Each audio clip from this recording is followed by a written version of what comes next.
Top 10 points நேயர்களுக்கு வணக்கம். இன்றைக்கி ஒரு 2 பாட்டு எடுத்து கம்பேர் பண்ணி 2த்துக்கும் நடுவில் சிமிலாரிட்டி இருக்கிறது போல் எனக்கு ஒரு உணர்வு இருக்குது. உங்களுக்கும் அந்த மாரி இருக்குன்னா சொல்லுங்கள்.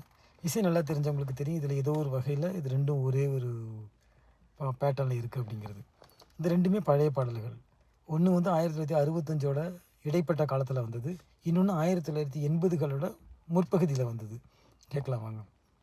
ஃபஸ்ட்டு பாட்டு வந்து சினிமாவில் வந்து கேஆர் விஜயா பாடியிருப்பாங்க அந்த பாட்டை சீனில். அது என்ன பாட்டுன்னா, தேடினேன் வந்தது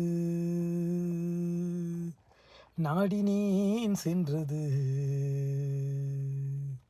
வாசலில் வந்தது வாழவா என்றது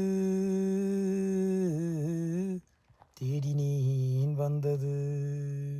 ஸோ இதே பாட்டோட இன்ஃப்ளூயன்ஸில் தான் அது இன்னொரு பாடலும் வந்திருக்கும்னு நான் நினைக்கிறேன். இது 2வது பாட்டு வந்து 1981 சினிமாவில் வந்து ஸ்ரீகாந்த்னு ஓல்டு நடிகர் அவர் பாடியிருப்பார் அந்த படத்தில் சீனில்.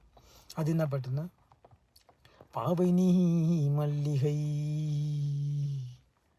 பால்நிலா புன்னகை ஆண்களில் ஓர் வகை மங்கையே என்னிடம் அன்பு வை மாதமோ கார்த்திகை மையலில் காரிகை. ஸோ இந்த 2 பாட்டும் பார்த்திங்கன்னா ஏதோ ஒரு வகையில் சிமிலாரிட்டி இருக்கிறது போல் எனக்கு தோணுது. ஸோ அப்படி தான். ஆமாம், இதில் உண்மையிலே இந்த 2 விஷயம் அப்படின்னு உங்களுக்கு தெரிஞ்சுதான் சொல்லுங்கள். இல்லைனா அருமையான பாட்டு போய் தேடி பாருங்கள், கேட்டு பாருங்கள். அதுக்கு பிறகு இந்த பாட்டை வந்து இந்த வீடியோ வந்து ஒரு லைக் பண்ணுங்கள். இல்லைனா வந்து நீங்கள் யாருக்காச்சும் ஷேர் பண்ணி விடுங்க. உங்களை போல் பழைய பாடல்கள் அதிகம் கேட்குறவங்களுக்கு இதை அனுப்பி விடுங்க. ஸோ இந்த சேனலுக்குள்ளே போய் பார்த்தீங்கன்னா டாப் 10 பாயிண்ட்ஸுங்கிற இந்த சேனலுக்குள்ளே பார்த்தீங்கன்னா இது போல் நிறைய வீடியோஸ் நான் போஸ்ட் பண்ணியிருக்கேன். இது எல்லாமே பழைய பாடல்கள் பற்றினது ப்ளஸ் கொஞ்சம் சைக்காலஜிக்கல். இதே போல் உலகத்தில் உள்ள பல்வேறு விஷயங்களை பற்றி தொடர்ந்து வீடியோ போட இருக்கேன். சப்ஸ்கிரைப் பண்ணி வச்சுக்கோங்க.